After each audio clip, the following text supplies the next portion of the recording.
कार्तिक मास शुक्ल पक्षर नवमी तिथि पूर्णिमा पर्यंत भगवान श्री विष्णु अँला गछरे रही थांती। तेणु अँला नवमी दिन अँला गछ को पूजा करा जाए। एही दिनटी मध्य अक्षय नवमी भावरे परिचित। शास्त्र रे अक्षय नवमीर महत्व को वैष्णव मासर तृतीया अर्थात अक्षय तृतीयार महत्व सहित तुलना करा जाइछि।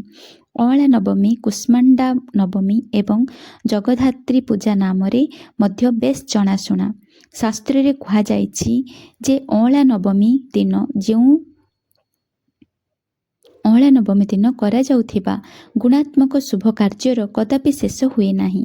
दान, उपासना, भक्ति, सेवा इत्यादि परि शोभनीय शुभ कार्यर गुण और फल जन्म जन्मांतर पाई साइता होई रही जाए।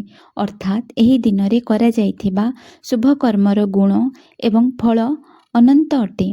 यह अक्षय नवमी नामर सार्थकता को बहन करे। विश्वास करा जाए जे एही दिन द्वापर जुगर आरंभ होइथिला एवं एही दिन ठारू भगवान कृष्ण तांकर पिला दिनर समय छाड़ी मथुरा गमन करथिले। अँला भगवान श्री विष्णुंकर एक अति प्रिय फल एवं समस्त देवी और देवता माने अँला गछरे रही थांती। धरा पृष्ठरे अँला नवमी तिथि रे प्रथम दर्शन देइथिबा एही पवित्र वृक्ष को विधि विधानर सह पूजा एवं पूजा परे वृक्ष तले बसी खाद्य खाइबा सर्वोत्तम बोली विवेचना करा जाए, जहा उत्तम स्वास्थ्य, सुख, शांति और अखंड आनंद प्रदान करिथाए। जय जगन्नाथ, जय श्री राधे।